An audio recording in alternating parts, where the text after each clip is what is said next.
Hi, my name is Nathan, and today we're going to do a comic book review of Berserker issues number 1 through 4, the first story arc, brought to you by RatedComics. If this is your first time here, consider subscribing, and also, if there's any of the issues or sets that you want to purchase, link in description if you want to purchase the Berserker comics. Support the artists, support the industry.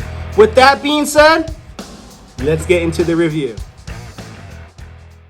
Comic book is straight up Berserker. I mean, the only foreplay you get with this comic book here is Keanu Reeves sitting on the bench and it's raining and it's just like 2 pages, if a page, of just him looking down. A car pulls up saying it's time. Then jump into the helicopters trying to jump out, and before the soldiers like, hey Keanu, or not Keanu, hey Berserker, are you ready?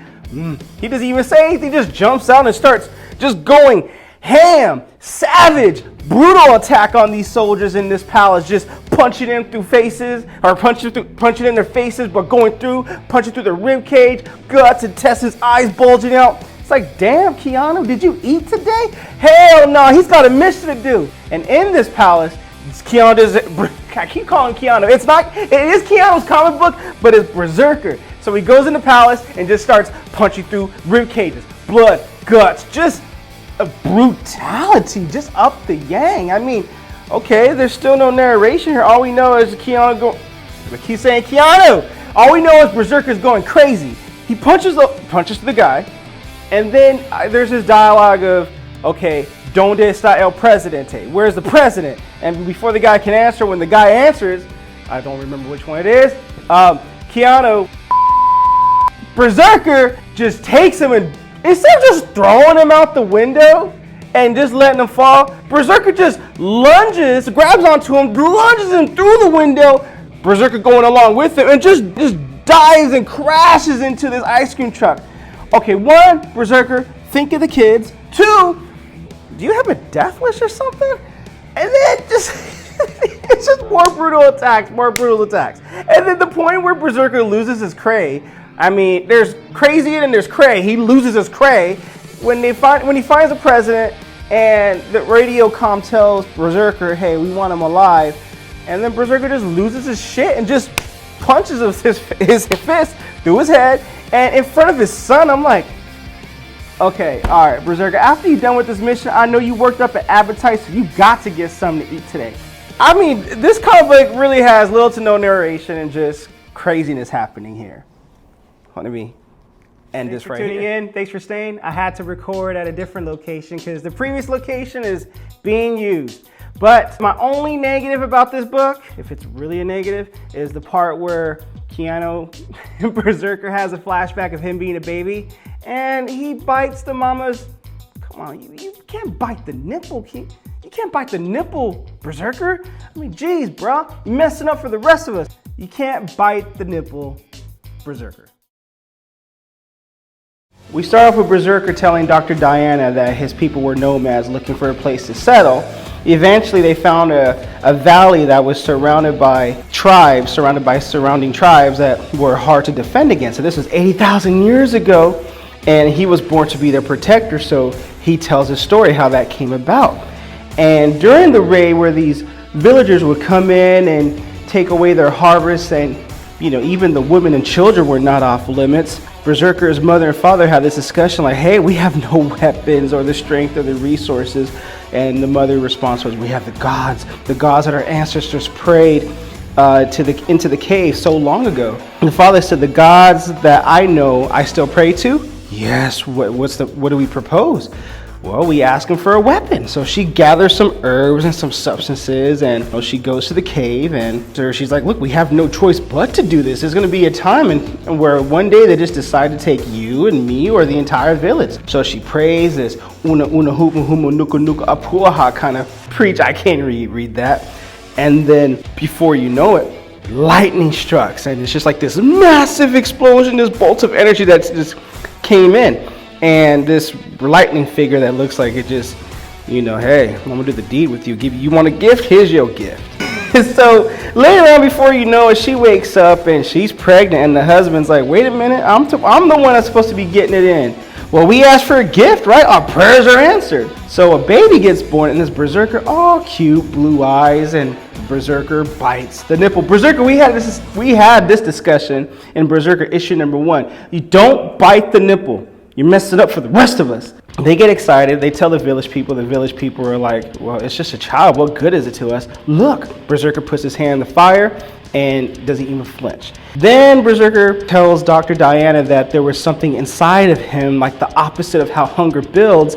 I started to feel desperation of a starving man, but instead of needing food, I was needing to take it, let it out, and gets his first kill with some random kid. I don't know how you apologize to the parents with that one. I'm sorry that my son accidentally, it was a gift from the gods. We'll just replace him with another. I don't know how that'll work. But then it led to bears, and the father was trying to teach him how to channel that and what to channel that rage into. And, but they knew that this was they were going to have to use him with the surrounding villagers to stop robbing them of their harvest. I skipped some other aspects of the book. So when the scavengers came back and Berserker's mother and father said, hey, we'll offer you a truce, a partnership, they're like, nah, half the fun is just taken. Like, okay, well, we wanted you. So Berserker, what does he do? He ain't just a boy, he goes ham. Horse what? Man what? Can't touch this. Done. Let's split you in half. Arrows in my back, that's ain't nothing but an itch to me. Rah, rage and stick. Ripping arms and all this. Berserker's just going straight up Berserker 80,000 years ago. Well, I guess some things just don't change. Berserker goes back to him remembering that day he remembered having parents, he remembered having a tribe, he remembered having purpose, and he also remembered that being the last time that he ever felt happy.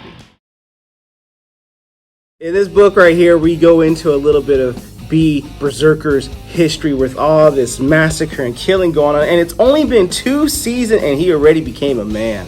And then we got more killing. Berserker's doing his thing. Berserker's going ham on these. And he asked his father for his proof, as any son would do. Father, did I do well? And they call him a newt because it means like a tool and a weapon. And as a son, he's like wanting to know, like, am I doing this for a reason? Are we doing this for good reasons? And his father was like, hey man, as long as we exist, we will never be safe. So he did ask his mother, and his mother was like, look, son, what's wrong with you? You did well, so what's wrong with you? And B is like, they call me Newt. Is that what I am? Am I just a weapon? Am I just a dog of war? And she's like, look, I prayed to the gods and they gave you to me. And B is just like questioning things. He's questioning his past and his memory. Like, did you pray for a son? Or did you pray for a weapon or a tool? And this causes a mother to have concerns, so she goes to visit her dad, not her dad, her hubby. It's like, look, my love, are we doing another attack? My son over here. And he's like, don't worry, this is our last attack. We're almost done. I promise we're almost finished. And she tells him all this killing is wearing thin on him, so promise me, like, we're nearly finished. He's like, I promise to keep you and our valley safe, and this is what I'm doing, and I'm using our son to do it. B and his father, they're in the high mountains and it's a snowing day and this village is far, and B's asking him, like, how can this village be a threat, Dad? This is a far ass village. And his dad's like, look, they're the richest of the tribes. Their wealth is a threat. Their wealth is can't even speak right now. Their wealth is a threat and they're much stronger than we are. So I'm only sending you and a couple others and they will not expect it, and do your thing. So meanwhile, King is having the time of his life. Where the lap dance at, bro? Boom, Berserker does his thing, rips his legs off, and no one lives. And I think this is a point where B just starts to enjoy the killing, or starts letting loose, and there's no more holding back. As if he was even holding back. No one lives. Women, children, they all gotta go. And then we see Berserker sitting on a pile of bodies that he decimated. Women, children, sick, healthy, it don't matter. And B was like, did I do well?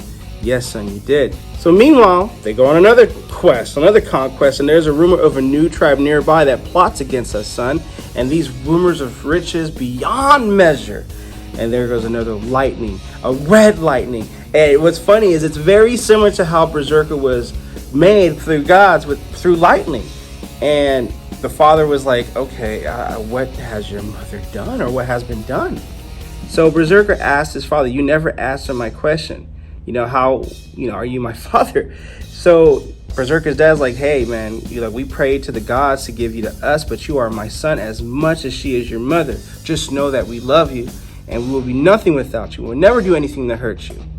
And while he's pulling arrows out his back. So meanwhile, the psychiatrist is talking to her superior, and it's like, we haven't unlocked his DNA or solved the mystery of his quantum molecules. And he's saying that his father's a god arriving via lightning strike. What the heck am I supposed to do with that?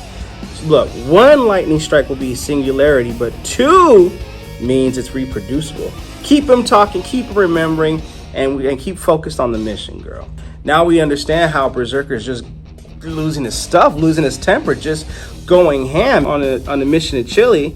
Berserker gets too involved, or he probably blacked out, the equivalent of a Friday night in New Orleans or something. He took out 4 of his own KIAs. Well, okay, I'm sorry. How do you explain that to their wives or whatnot? They got too close to me, man. They get too close. It's just, well, new protocol adjustments is because they got too close, and because you lost your stuff, Berserker, you got to take 2 of these. And more to be continued with that. We start off with Berserker saying that he's done and he's about to get up. Diana, the nurse, tells him that they're making progress and the science can unlock his DNA. Because Berserker just wants to die and he no longer wants to be immortal. The government that he's working for has an agenda to make more immortal super soldiers. And Berserker is fully aware of it and knows that he won't be cured until they have an army of Berserkers. He leaves saying that he's done for the day. Diana plays back the interview, and we go back into a flashback of OG Berserker's history 16,000 years ago. Berserker's parents are in their tent, and his father asks his wife what did she pray for due to him seeing the lightning. Similar to how Berserker was born, she says she was praying to the gods for their son to end his suffering. She hands her husband an object that she believes will take away Berserker's curse of immortality, and the dad doesn't want any of it and smacks out of her hand saying that she'll curse the village, when in actuality he just wants to keep using his son as a weapon to dominate nearby villages. Berserker comes in and asks what's going on, and naturally the husband or dad downplays it. Before it can go any further, Berserker's father is made aware of the situation that causes attention about a large amount of an army that will attack if they don't act. But we can strike first. Berserker is called upon to do his thing, and he is tired of being used as a weapon for his dad to accumulate body counts and fortune. The mother and father have little tug of war about it, but the dad puts a little guilt trip on Berserker, saying that you are the only thing standing between our tribe and absolute ruin, so let's get on with it. He rides away and falls into the enemy's trap, and they are ambushed in a primitive gangster kind of way. The trap was a diversion while their enemy attacks their home, and Berserker's going nuts, ripping people in half and losing himself in the heat of the battle. Realizing the real battle is back at home, his father tells Berserker to stop because home is in danger. When they get back to the village, the damage has been done. Berserker goes beast mode, and this is oddly satisfying, seeing B rip the horse's head off. I mean, it is kind of cool. Arrows are being shot and potentially fatally impaling our boy, and he just makes it like any old Berserker would, like a gangster. We get a couple more pages of sexy brutality and Berserker catching a flaming arrow mid-air.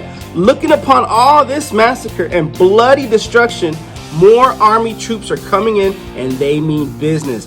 Berserker dialogue is of him remembering the details and how his mother was killed due to his father's thirst for blood. Berserker's mom thirsted for what was best for Berserker. In this moment, Berserker's dad guilt comes over, regretting that he should have known that the ambush was a trap. Berserker leaves telling his dad, "You deserve this." His dad calls him back, begging not to leave, but it's too late as he meets his bloody death and demise.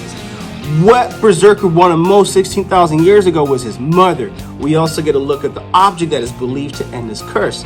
In a classic stare down, it's Berserker against Berserker. Do they know you need to bring more than knives and spears to a Berserker fight? That probably didn't work out, but round one, fight. But he gives up, and the death of his mom is too much and surrenders the fight as the army disembowels our boy. That picture right there is worth the price of this book. Link in description if you want to purchase the comic. Berserker says he remembers dying. He remembers everything. Just take this in as he molds and gets made whole again. This is something, I mean, that's really cool to see coming to a live action film.